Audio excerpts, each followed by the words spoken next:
ये बात तो अब बिल्कुल साफ हो गई है कि केंद्र सरकार सिर्फ और सिर्फ आम आदमी पार्टी को किसी भी तरीके से बाय हुक और क्रुक कुचल के, मसल के, क्रश करके खत्म करना चाहती है। और जो लिहाज कभी हुआ करता था वो सब लोक लिहाज जो है खत्म हो गए। मुझे लगता है कि अंग्रेजों के जमाने में भी अगर किसी पुलिस को किसी के घर जो है सर्च करनी होती थी तो सर्च वारंट जो है कोर्ट से मिलता था, क्योंकि अंग्रेज तक ये मानते थे कि जो एजेंसी खुद इन्वेस्टिगेशन करेगी वो तो किसी के यहाँ भी छापा मारेगी, किसी के भी घर में घुस जाएंगे।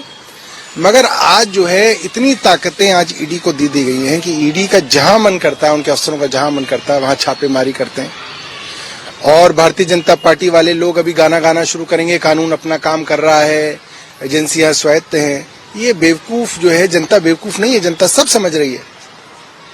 अधिकतर राज्यों में भारतीय जनता पार्टी की सरकार है, भारतीय जनता पार्टी के मुख्यमंत्री हैं, इनके मंत्रालय हैं, सारे मंत्री भारतीय जनता पार्टी के हैं। अगर एजेंसियां स्वायत्त हैं तो भारतीय जनता पार्टी के मंत्री के घर ईडी क्यों नहीं जाती है कभी? क्यों सीबीआई के छापे जो है भारतीय जनता पार्टी के मंत्री और मुख्यमंत्रियों के नहीं लगाए जाते? साफ है, सिर्फ और सिर्फ बदले की कार्रवाई है। किस बात पे भाई आपने छापा मार दिया? क्या कारण था? ऐसा कौन सा मुकदमा चल रहा था? कोई जानकारी किसी को नहीं है। सिर्फ एक दादागिरी चल रही है, सिर्फ एक तानाशाही चल रही है कि जिसका मन करे जो है आप एक अपोजिशन के लीडर को जो है आप किसी भी तरीके से जो है उनको जेल में डालें। अरविंद केजरीवाल जी ने इनके समन का रेस्पॉन्स दिया, राजनीति से प्रेरित है और गैर कानूनी है। देखिए, ये बात तो अब हिंदुस्तान नहीं पूरी दुनिया में जग जाहिर है। जिस तरीके से भारत की केंद्र सरकार अपोजिशन के नेताओं के पीछे पड़ गई है, ये तय दिख रहा है कि 2024 के चुनाव से पहले तमाम बड़े नेताओं को जो भारतीय जनता पार्टी को दिक्कत पहुंचा सकते हैं उन नेताओं को जेल में डाला जाएगा। जब चुनाव में कोई होगा ही नहीं तो भारतीय जनता पार्टी अकेले मैदान में होगी। इसी सूरत में भारतीय जनता पार्टी चुनाव जीत सकती है, वरना भारतीय जनता पार्टी का चुनाव जीतना मुश्किल है।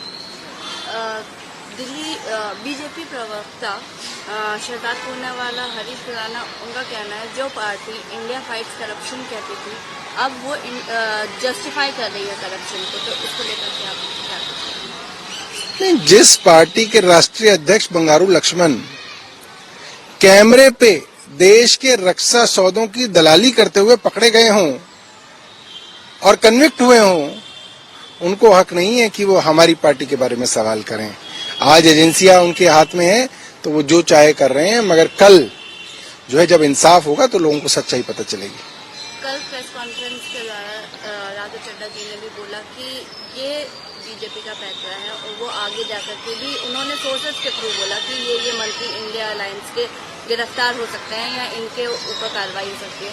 साथ ही ममता बनर्जी ने भी यही बोला कि सिर्फ ये इंडिया अलायंस को तोड़ने की बात है। देखिए, कई सारे बड़े पत्रकार जो टीवी चैनल्स में तो उनको जगह नहीं है, अब उन्होंने अपने चैनल्स खोले हैं, यूट्यूब चैनल्स पे बात करते हैं, वो इसका कयास कई महीनों से लगा रहे थे कि एक बड़ी कार्रवाई केंद्र सरकार द्वारा कराई जाएगी, जिसमें जो बड़ी आवाजें हैं, मुखर आवाजें हैं, जो केंद्र सरकार से सवाल पूछते हैं, उनको जेल में बंद किया जाएगा। और इसी सूरत में ही भारतीय जनता पार्टी 24 का चुनाव जीत सकती है, वरना भारतीय जनता पार्टी का हारना तय है।